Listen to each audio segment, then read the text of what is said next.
Hello, everyone. Welcome to the second episode of Atonalities of Life. And today we have a special guest, Keyon Jolivette, aka the boy who never stops practicing.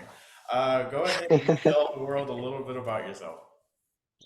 Like Jalen said, my name is Keyon Jolivette, and I am a trombone player at McNeese. I'm currently a sophomore music performance major. Um, some interesting things, I guess I could say, is I like playing golf, bowling, and obviously practicing. But I wasn't going to try to say that. I think it's very important for us as music majors to practice, just for the sense that that's what we're going for. So back to you, Jalen. First question is why did you choose the trombone, and are you happy that you stuck with it? So funny story. I actually did not choose trombone. My brother chose it for me. He told me, and I quote, "Dang, you suck, and this is the only instrument you can make a sound on." So that was 6th grade, obviously, but I'm happy I stuck with it because I feel like trombone is one of the only instruments that I can get the same tone and timbre that I'm looking for between like ensemble music and solo literature. So, um, let's see. Also, I kind of just naturally gravitated towards the brass side of instruments. So, with my lip structure, uh, I cannot play any type of little one, not a sound, and I don't know. So, yeah. Okay. Um, what do you plan on doing after your time as an undergrad comes to an end? So, like all, I'll either be very happy or very sad, but I hope to go to grad school, either in Northwestern, so Indiana Eastman, or Arizona. Those are just some of the schools I'm looking at right now, even though I'm not supposed to, according to Jalen. But I think it's just something that I'm not looking forward to at this moment because of the fact that a lot of the professors can just change over time. But those schools have been the ones that have been winning auditions. So obviously I want to go there. You have any conservatories in mind? Um, if any, I would probably go to Boston because I met one of the professors at TMA and he helped me out a lot. And he told me to consider in the future. So he was a really nice guy. He sounded great. So I probably consider Boston. NEC too. Where? Where at? NEC, the New England Conservatory. Ooh, that's true. Um, what are the ups and downs that you've experienced so far in your undergrad, and how have you dealt with them? The biggest one I would say is time management, but not that I was not successful, but it's the fact that you do have to sacrifice some things, and the things that I chose to sacrifice were like my social life and sometimes family things, which I kind of regret now. But I think that it was for the best option because it allowed me to persevere with like the music side of things, which is my career. So my family understood that and my friends did, hopefully too. But that's something that we're working on now, trying to establish that connection again. But I feel like the good things that came out of the semester were the amount of friends that I've gotten to, just like you and a lot of my what's their name? Classmates. I had to think about it. Like my classmates from my class, yeah, actual like year classmates. But it's been good so far. But that's been the only thing that's been down. Yeah. Um, what are you possibly excited slash worried about that you think you may have to face before your senior year is over? Um, I think the things that I'm most excited about are like learning new literature and instruments because this coming semester I am learning alto trombone and euphonium. So that's going to be a thing to juggle. It's going to be hard. But I know that after I'm done with that, it's going to be something I have under my belt. And but it's also pretty scary because it's two more instruments that I have to learn. So I have to find the time to incorporate that and also keep up tenor. and then bass trombone also because we're starting to do that in my lessons. But another thing I'm looking forward to is my sophomore performance. Um, yeah, I'm playing hopefully Carmen's Fantasy. So that's a hard piece of literature right there.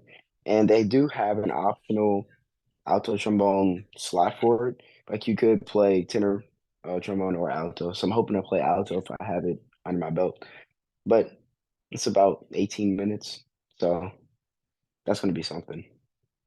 Yeah, every single version of Carmen's Fantasy that I've heard for any instrument is always 18, 20 minutes, and it's ridiculously virtuosic for no reason. Yeah. But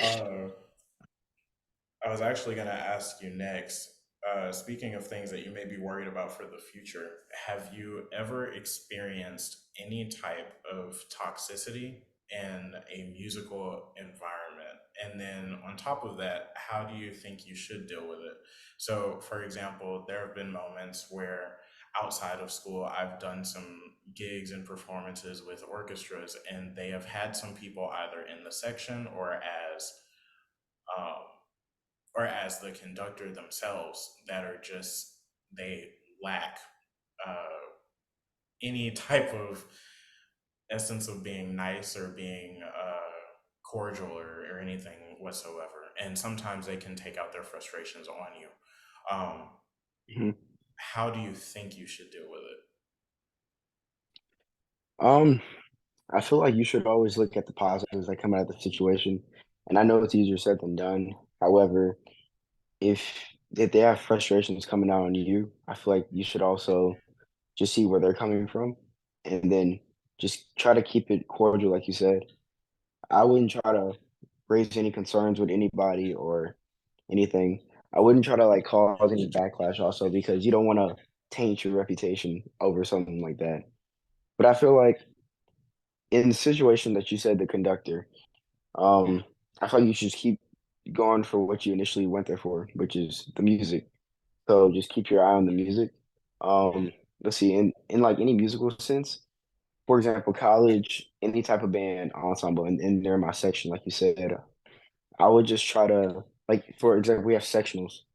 So I would try to keep it more laid back and then also see where they're coming from and just talk to them because maybe it's something that they're having an issue with. And maybe I can't resolve it, and maybe I can, but I know that what I can do is just talk to them about it. And at the end of the day, I'm doing my best to be a support system. So, but yeah. Yeah, I agree. Pretty much all you can do is just try to be as cordial as possible. In most Mhm. cases, like the one with the, like, say for instance, you have a conductor or something, and you're gigging or doing a sub or like some type of sub position or something, and you're not going to be there for very long. It's kind of one of those things in that moment, depending on where you are in your career, you can either do two things. You can either be like, I'm at a place in my career where I shouldn't have to deal with this, and you can just leave. But on top of that, you have to consider the repercussions if you just leave. Is this person Yeah. very famous? Are they going to blacklist you? Stuff like that. So you have to be prepared for that. And then on the other hand, if you're just subbing, there's also the thing where you could just be like, hey, I can just put up with this for a few more hours and then I never have to see this person again. Now, that's a little difficult in the section setting because, for instance, if you're in a college band or like if your college has a symphony orchestra or something, you can't exactly just leave from that person. You're gonna have to see them like at least 3 times a week. So it's like, Mhm. what do you do then? And then in that case, it's kind of like you just have to maintain a sense of being cordial. If you can't, then you just got to have a real upfront conversation with the person, probably having a mediator or something that can help y'all figure things out in a nice and cordial way. And Mhm. if that doesn't even work, you just don't even have to say anything to them. And if they have a problem with it, they can go find somewhere else to be. Yeah, to add on that, I agree with you with the sense that you should try to be cordial, and if you can't, then just try to figure out something to where you both can walk away mutual and still be mutual friends. because the worst thing that you can have is somebody in your section that you do trust, but y'all aren't friends, and you never know what could happen. They could jeopardize your session, the performance, anything. So you never want to do that, including in your personal life with that too, because especially if they're like somebody that you see on a regular basis, you don't want to taint that just because of something simple. Yeah, and even like you said, regardless of whether it's something simple, serious, or something like that, if you're in a section together, you rely on each other regardless. There's going to be moments where, Hmm. like, for instance, I know in a lot of flute stuff, there's a lot of handoffs when it comes to runs and stuff. So, like, there may be a moment where I have like 14 notes in one beat, and then the note right behind it slurs into theirs. I literally rely on them to pick up where I left off. And if they can't do that because they're being petty or something, then that shows their character. And you have to let them show themselves. You can't go around and speak ill of them either. So just being Yeah. cordial and being professional and getting whatever you need to do done is what should be the main priority. Hmm. Let's see. With that being said, number six, do you ever feel a certain amount of pressure when it comes to your musicality? And if so, why? Uh, I feel like I do, and I think it's just because I overthink everything, and while it's a good and a bad thing, I think that at a certain point, your overthinking just hinders you rather than helps you, and it's kind of hard whenever you're in your head for that long. So, for example, with my last concerto, I performed with the Larson, the concertino. Um, I was so bent on being musical with it that it started becoming robotic. And I had to have people tell me that before I actually heard it myself because I was trying so hard to do something so simple rather than just letting it happen. Because I think it's just um, a fact that I'm too afraid to fail. And it's hard because, um, nobody wants to fail at simple tasks because you think that it reflects bad on you. But with musicality, I feel like it has come a long way. While I know it's not the best, I know it can always get better. But one thing that helped that is just to sit down and record yourself. Many people have told me that, and it has helped out a lot. What I would be careful with is using certain apps or um, recording devices because they could change what you sound like, so you wouldn't know what you truly sound like. So I would try to go in different spaces, like with like a park where something's very open, and then like a small practice room, and just to see how it compares differently. Because, like Jonathan once said, if you can make you sound really good in a really close space, then imagine how big it's going to sound in a really open space. But yeah. Yeah, I agree. It's kind of one of those things where, like, in my case, I felt a lot of pressure because I kind of came into my undergrad like fully swinging. Like I came in at a certain standard, and it's kind of like people expect you to consistently move forward. They're like, oh well, if you entered in at this point, then you should be definitely past this point by you graduate. I mean, by the time you graduate. But it's like trying to fit that standard and trying to hurry up and reach it before you get to the place that you're supposed to be at. It's like almost damaging in a way because you end up mentally harming yourself because you're trying to fit yourself into a mold that you may or may not be meant to fill. And for me, especially when we were dealing with that amongst two hurricanes, COVID, an ice storm, and a flood, it was like, how am I supposed to make sure I can practice when I don't even know if the if my dorm is even going to be open? So it's like Yeah. stuff like that, trying to make sure that you're in a safe spot mentally and physically. And I agree with recording. I think that you should always record yourself, especially in dry areas, because, like you said, or like Jonathan said, it's like if you can make yourself sound good in a place where you have the worst acoustics, imagine what it's going to be like once you get to a place that's meant for your sound. And Mhm. I think that recording yourself is a good way to do that. Now, I think to an extent, you also have to be careful of recording yourself. A lot of people will record themselves and they find themselves editing it. And I think that you should find joy in your sound no matter what it sounds like. There's always something that somebody excels at a little bit more than somebody else, and somebody always has one of those things too that they excel at better. So I think that you just have to figure out what that is and take pride in it. Now you don't have to go around like boasting it or be like, my lower register is better than yours or something like that. You don't have to do any of that, but like making sure that you're like, hey, I I take pride in my sound. I take pride in the way that I can do something without taking Mhm. away from somebody else, making sure that you realize how much you love your sound. Because at the end of the day, if you don't love your sound, how are you supposed to expect a whole audience of people to also like it? Yeah. So just realizing the balance between all those things. I agree. Um, when it comes down to feeling pressure, as we said earlier, we may find ourselves overworking.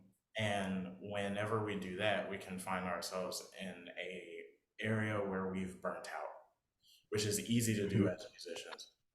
Have you ever found yourself either close to burning out or burnt out? What did it feel like and how did you navigate it? Uh, I would say it's kinda hard to tell because I feel like I've never been close to burning out, but others have told me that, uh, they have. Like, I am close to burning out, and if I don't, like, relax on a lot of things, then I will, like you. But and I did do that. However, I think that I was close. I don't think I'm there anymore because it feels different wanting to practice and how it was, let's say 5, 3 months ago, whatever it was. But I think that the feeling of it is just it feels bad because you feel like you have to practice and you don't want to, like, it's not good anymore. And I know it's like a stage to where it's because like, practicing itself in college sucks because you know that you're gonna have to get better. And I don't like when people say that practicing should be fun and it should be easy because it's a lot of grinding things that you don't want to. It's a lot of long tone, repeating the same stuff. But it feels different whenever you reach burnout because it's like you don't want to pick up the horn. You don't want to do anything related to music. You just want to leave it alone for a little bit. But um, I will say I've come very close. Now, on the other hand, I know that you have burnt out in my similar case. So could you talk a little bit about that? Now I'll come back.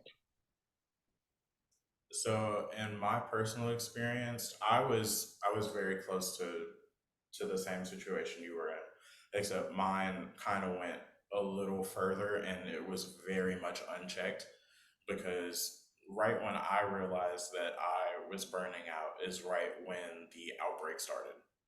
So I didn't have anyone to tell me that I was burning out. And in a way, the outbreak kind of stopped me right as I did. And I didn't realize I had burned out until somebody told me I did. Because I had a conversation with my professor and she asked me why I didn't want to practice. Because at that point, I was practicing like 6 hours a day, like nonstop. I would show up at 6 in the morning, practice an hour, go to class, in between every single break I would practice. I started not eating as much as I should have because I was practicing and doing a whole bunch of stuff like that. So at some point I started resenting music and she was like, "Why do you not like the music? You chose it." And I was like, "Because I feel like I always have to practice because I'm not meeting the standard that I'm supposed to." She was like, "You've overpassed the standard. You don't have to worry about it. You don't have to practice so much, and I think you burned out." And then that was the moment when I realized, wow, I burned out and I needed to take a break. So I remember her being like, yeah, don't go to ensemble. I'll talk to the professor and stuff like that. And then I sorted my way out, but not realizing that you can put yourself in a really deep hole and Mhm, like consistently just like further the depth of the grave by not realizing that you're in that situation, because to an extent, like we said with pressure, you're constantly just like building on top of it if it goes unchecked. And it's like with an Instapot. If you leave the pressure on for so long, you risk exploding. yeah. And that will have worse repercussions than you taking a break for like 2 days. Well, now that you bring up a lot of that stuff that you went through, I'm guilty of it too. Um, I think it just I didn't notice it because of the mindset that I've had. Like, you said that you were skipping meals and stuff, but it was like I felt like I had to practice this certain thing, and until I got it, then I'd eat, you know, rather than coming back to it. But I was always in like the grinding stages. Like, I need to get this, then I'll do everything else, and it's not healthy, And I think the and it's most, kind of hard. Mhm. oh, sorry, you were saying? I was saying it's kind of hard to get out of that stage because you feel like you said, like the bar is always going up for your standard, and you don't feel like you can reach it all the time. And I'm very guilty of that because I don't know. I feel like I don't know where my standard is. I know where I want it to be. However, I don't know where I am in like into perspective where that is. So I'm always trying to get there. And maybe I'm rushing some stuff. Maybe I am doing some things I shouldn't do, but I kind of don't know just because I'm not in emotions right now. No, that's pretty much where all of us are, especially after all the trauma and stuff we had to deal with, like trying to figure out where you are and then Hmm. going from that. But it's also at the same time, you got to realize where you are. And you Hmm. can't realize where you are if you can't step back and look from it. So, like, Yeah. you kind of got to look from the outside in and be like, this is where I'm at. Because it's like, say for instance, you're racing or something, and you're almost at the finish line, but now you're out of energy, and it's like, how are you supposed to know how much energy you're supposed to conserve if you don't know how to step back and realize where even is the finish line? Yeah. So it's like you kind of can't just like go into things blindly. You have to establish goals before you try to reach them. And that was one of the things that I struggled with, is like, what do I need to tackle before I do this? Because it's easy as a musician to get really sidetracked. It's like, oh, I gotta do this. But while I gotta do this, I gotta do that. And like then you end up with a whole bunch of goals and you don't know how to do any of them or how to even start. It's like you kind of just gotta do one thing at a time. Mhm. Yeah. And my last question to you before I turn it over and allow you to ask questions is, what is your opinion on musical standards across the United States when it comes to collegiate musicians? And should all musicians, regardless of concentration, be held to the same standard? And is that realistic slash fair?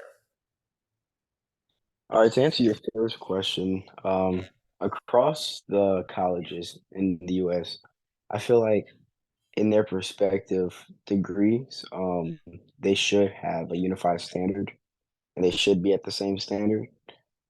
However, a lot of it is depending on the person. But I feel like in the US, some colleges take their music performance degree per se a lot harder than another one would. And I feel like it should not be that way. However, it's kind of hard to just judge it, you know, because a lot of it, we have a curriculum, but some people just don't have make it through the curriculum, or some people overpass it. And it's kind of hard to put people at unfair standards whenever you don't know if they can reach it or not by the time, you know? Yeah. But to answer your second question, I do not.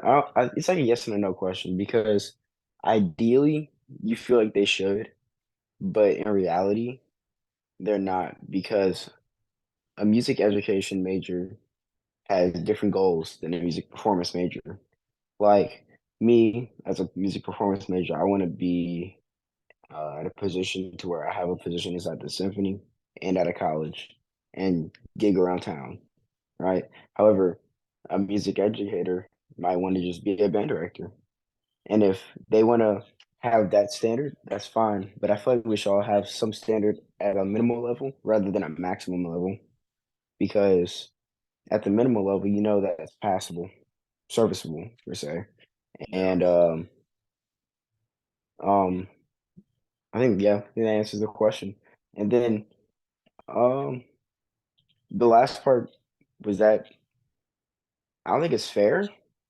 However, I think it's just how it is in reality, Yeah. because as some people in some colleges, their music education degree plan is has the same standard as music performance because they have the ideology that if you're going to teach your instrument, you should know how to play it to the best of its ability.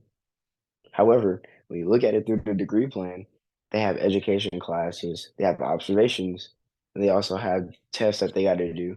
So where they're going to find the time, rather than a music performance major, which all they have time to do is just do ensembles, grind practice, and recitals. So it's kind of a win lose and a lose win for whoever. It's But kind of a two-way street if you think about it, because it's like people that are in music ed, they have so much stuff to do when it comes to education and psychology and all that type of stuff. But then if you look at the other hand for a performance major, it's like we do the same amount of work, but ours is just aimed towards performance. So it's like you're doing the same amount of work regardless, you just have different goals. So I don't think it's yeah, necessarily fair to expect everybody to reach the same height, but it's kind of one of those things you gotta walk to a certain point before you can run. So mhm. it's like I think everybody should have a minimum standard because you can only do so much as an educator if you like for instance, I can't go to a high school and then start getting outplayed by my students. Like that's not cute. So like I think you need to be able to at least like be able to have at least like a middle like late middle school to early high school like standard of playing for at least all of your instruments. You need to be able to explain each one of them really well and then also be able to tell people how to improve on skills because if you can't do that, you can't expect your band to be any better than you are. So I think to an Yeah, extent there needs to be a minimum standard, but it's like you can't just ask like for instance like a kindergarten band director to just bust out Tchaikovsky with the New York feel. That's yeah, unrealistic and not fair. But when it comes to my opinion on standards throughout the US, I think some people, like you said, they take it a lot more seriously than others. Um, mhm, I think everybody should take it seriously because at the end of the day, it's one of those things it's an art form and it's not guaranteed to live. So I think everybody needs to hold it up to at least a minimum standard because it's like at some point you risk it dying. So, mhm. but that's my opinions on that. Now we are running out of time on the meeting, but do you have any questions? You have about 10 minutes for me to answer them. All right, I'll give you about 5 minutes per question. I'll do two. My first one will be looking back throughout your college life. Are there things that you would change, or are there change things that you happy that you have changed? Um, I don't think in terms of do you mean like in terms of regret?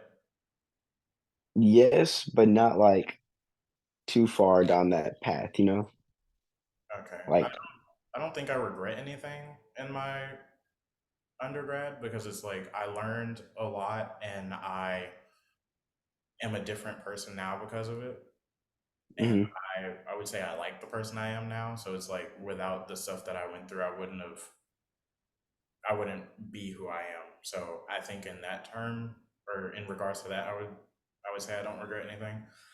I do, to an extent, regret not saying no more often, Hmm. because at the same time, it's like I do understand that I'm in an undergrad. I'm not really in the place in my career where I can just say no to stuff. But at the same time, I do realize that sometimes I could have said, like, I should have like taken a moment to stop and be like, I need to take care of me before I worry about like other stuff. Yeah.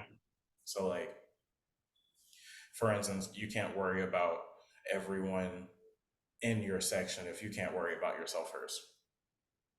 Stuff Hmm. like that. Now, I don't in think I, practice, sorry, what did you say? I was saying I'm I don't think sorry. I regret anything. I'm sorry. You were saying? Okay. So, like with practicing, have you found anything for like big no-nos for people to like look out for? This is building on the first question. So I wouldn't say there's any big no-nos, just making sure that you don't develop any bad habits. But also, I think we talked about this a little bit earlier when it came to pressure and making sure that practices were productive and stuff, especially when it came to almost burning out. It's like you want to make sure that your sessions are productive. You want to make sure that you're mostly enjoying them because, like you said, there's not going to be moments where you enjoy practicing all the time. It's super repetitive. It can get annoying very fast. But it's like at the same time, you kind of have to hold yourself to a standard and you kind of can't accept anything less than that. So Yeah. if that means you have to sit somewhere for a minute and go over something, you just have to be really patient, really intelligent about the way that you're practicing and work it out. But the Mm, most important thing is patience because you can't rush stuff. That creates a bad habit, and then that also creates the risk of sloppiness. It's just not good at all. But then mhm, also at the same time, like kind of like I said, like going into the thing where like you're not always going to be happy when you practice. There's some moments mhm. where I will just be straight up struggling, and I just have to put my flute down. I have to go take like a 2 minute break and then come back to it because if I keep going into the mindset that I need to get this done now and I'm just stressing myself out more and more and more, I'm gonna resent not only myself but my instrument and then make things worse. So it's important to always like take a break and just breathe. Just realize Mhm. where you are, take a break, breathe, and then try again. Because the worst thing that'll happen is you try again and it doesn't work out. Then you just do the same thing or come back the next day and then try again. Yeah. To add a little bit of something on that, I would say the biggest thing is making sure you have enough time to accomplish, you know, realistically, um, it's hard to do certain, you know, standard literature for our instruments. And where we are, it might take some people longer or shorter, but you want to make sure you give yourself enough wiggle room to where you're not going into the performance wondering, "Oh, can I play this? Can I play that? Can I get down this soft? Can I keep everything?" You know, you want to go in there performing with the mindset, "Oh, I'm just gonna make music, and I know it's gonna be great." You know, so Yeah, time management is very important because, like, if you think about like a lot of orchestras and stuff, like I've done a lot of orchestral subbing, and one of the things, especially if we're doing like a classic standard, like I recently performed Beethoven's Ninth Symphony with the ASO, and one of the things that I thought was very ironic, we got the music like 4 or 5 days before. Now, for somebody that has never looked at Beethoven before, that can be very stressful. But for a lot of the people that are already in the orchestra, this is like their sixth or seventh time playing this. Mhm. So you have to be realistic for yourself in a way because you can't just like wait until the day before like some of them can because they've already played it, they already have it under their fingers. Some of them don't even need to practice it. They can show up. But for an undergrad that's probably never subbed before, that's probably never played this music before, you have to set Mhm. time aside and be realistic with yourself. Yeah. Well, to have my last question, not to hold you over, is there any like tips you can give on performance anxiety? So I think it depends on the wow, person. I can't speak today. I was messing up in the last episode too. Um, I think it depends on the person. Some people, they need like the assistance of medicine and stuff to do it. Like they have some people that go to their doctor and they get prescribed beta blockers and stuff like that to help them with their anxiety. Um, it's important that if you do that, you go to a doctor and ask them if that's okay. But for other people, I kind of need the anxiety because for me, it turns into adrenaline and I feed off of that adrenaline whenever I'm performing. Um, I think that if you want to fix your anxiety, it's important to realize that whatever happens on stage, it's going to happen regardless. You kind of just got to deal with it. And it's one of those things, Mhm. just like you just got to do the best you can do. At the end of the day, the performance is an extension of you. And if people have a problem with it or they don't like it, then oh well, it doesn't matter. Mhm. And I would take the anxiety as a good thing, or not the anxiety, the nervousness, I should say that. Oh The yeah. nerves mean you care. Mhm. And I'd I rather agree. care than not feel the fact that I care. That made no sense, but I think you understand what I mean. Mhm. But is that all? There's one last thing. Okay, well, we got like 45 seconds. All right. So I just bought my new trombone. It's a SE Shire's Paul Williams model. And I'm playing on a 12 ml. That's just if anybody's asking. All right. That's it. That was it? Yeah. Alrighty. Well, thank y'all for watching, and we will see y'all later. Bye. Bye.